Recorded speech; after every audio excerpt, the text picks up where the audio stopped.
राजकारण हे प्रेमाचं असावं, राजकारणात हृदय मोठं असावं. शरद पवार नसते तर आनंद दिघेंना जामीनच झाला नसता. मी आज आत्ता उघडपणाने सांगतो, आनंद दिघे खून खटल्यातनं बाहेर पडले त्याचं कारण एकमेव होतं शरद पवार. त्याच्यातनं तुम्ही समजून घ्या की सुडाचं द्वेषाचं राजकारण चालत नाही. जग जिंकता येतं ते प्रेमाने.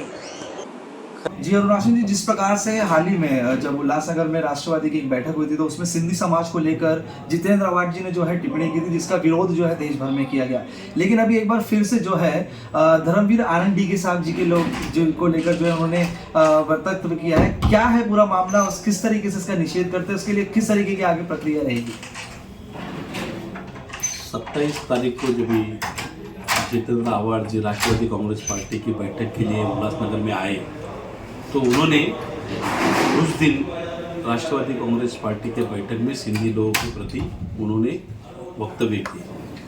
जो वक्तव्य उन्होंने किए वो इतने नीचे स्तर पे थे तो उसकी पड़साद जो है आज तो आप देख रहे हैं कि पूरे महाराष्ट्र में, पूरे देश भर में उस वक्तव्य की पड़साद बन रही है.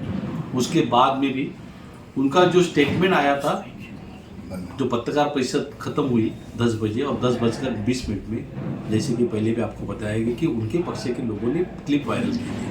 हमें तो कोई पता भी नहीं था कि उनको क्या जवाब सवाल पूछा गया, क्या जवाब पूछा गया, उन्होंने क्या भाषण दिया. हमने भी क्लिप नहीं देखा.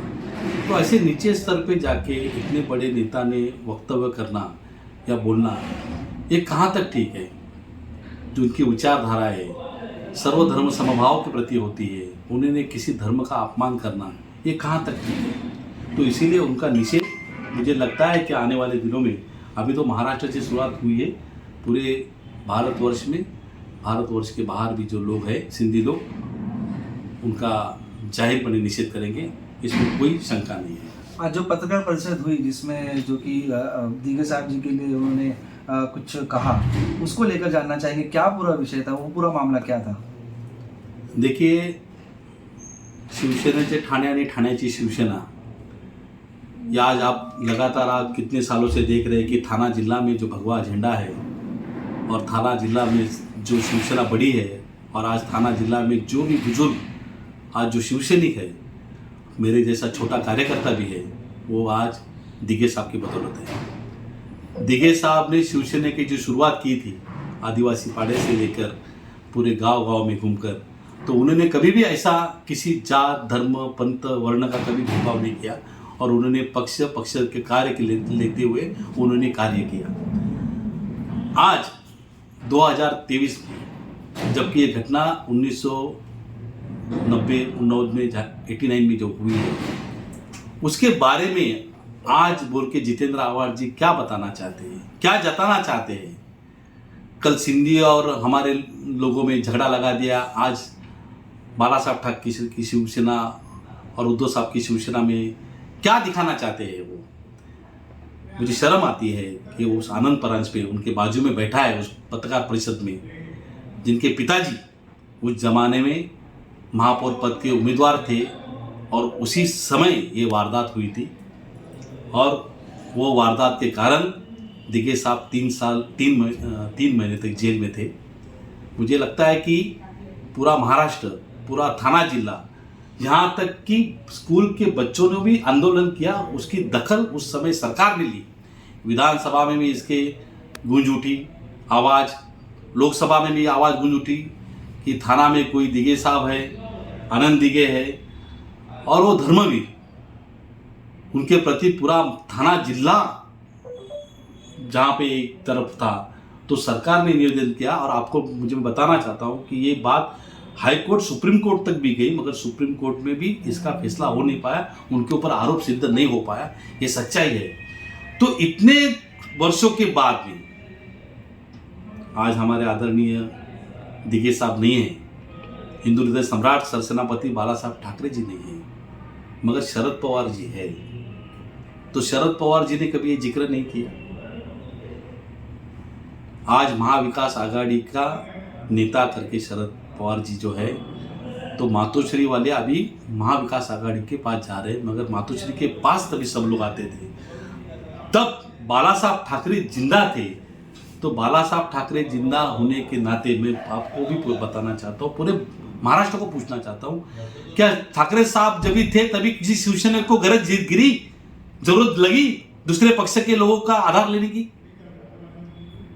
बाला साहब ठाकरे नाम ही काफी था और आज भी काफी है।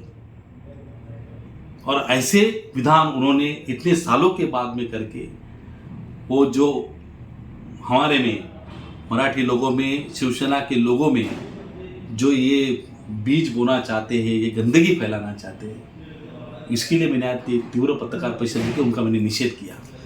इसमें गौर करने वाली बात है कि राजनीति खींचम खींच के पीछे ये देखने को मिल रहा है कि जो गणमान्य हस्तियां हैं उनको टारगेट किया जा रहा है, फिर वो अभी का विषय हो या फिर पुराना विषय हो या फिर समाज हो, समाज को लेकर जो है इस तरीके की राजनीति की जा रही है।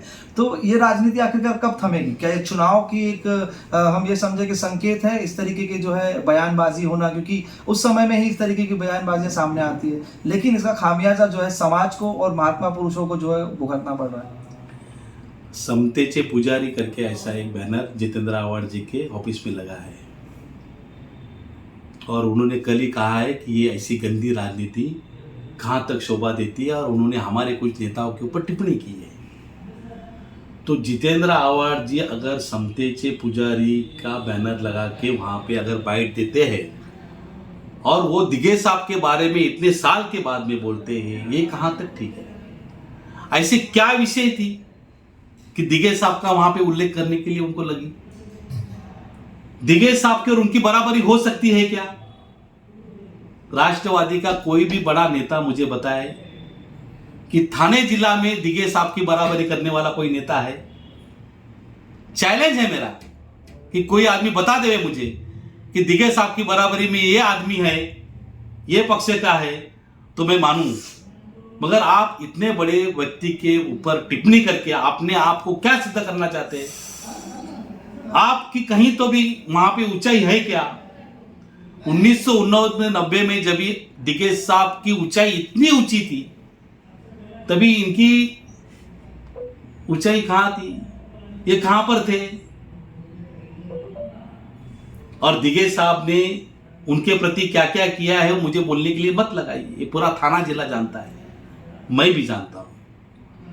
ये लड़ाई यहीं थमेगी या फिर आने वाले समय में कुछ फेरबदल देखने को मिलेगा, जिससे जिस तरीके से महाराष्ट्र की राजनीति का हम अंदाजा नहीं लगा सकते, किसी भी वक्त कोई भी रुख लिया जा सकता है राजनीतिक पार्टियों द्वारा। तो अगर सत्ता में आ जाएंगे तो इस विषय को वहीं खत्म कर दिया जाएगा या फिर इसकी कड़ी निंदा की जाएगी पूरे महाराष्ट्र भर में, पूरे थाने जिले में?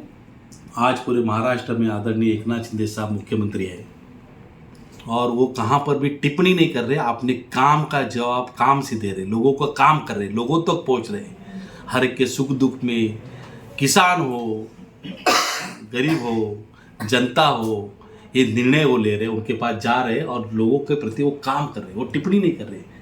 हर टिप्पणी का जवाब शिंदे साहब ने काम से दिया है।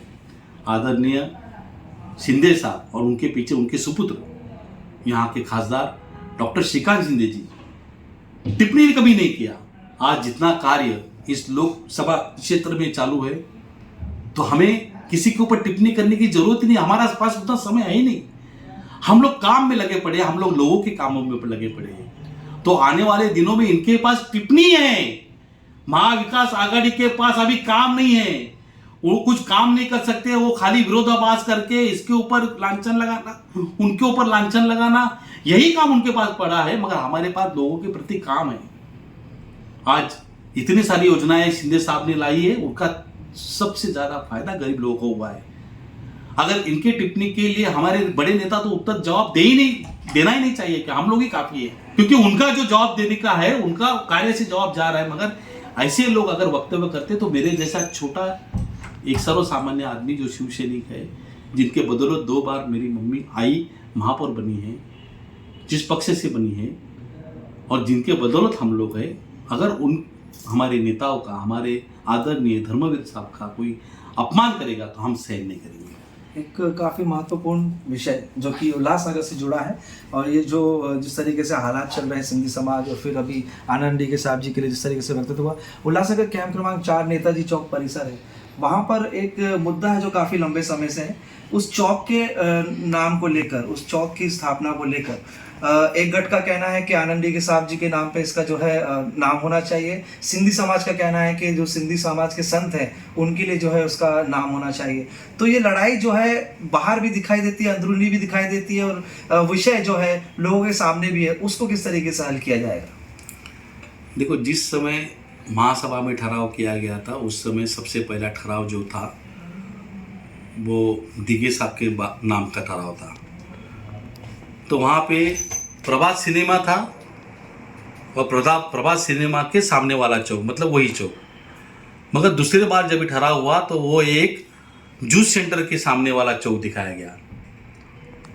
तो प्रभात सिनेमा का जो नेताजी चौक है उसका ठहराव पहले हो चुका और उसके लिए शासन ने भी उसको मान्यता दी है।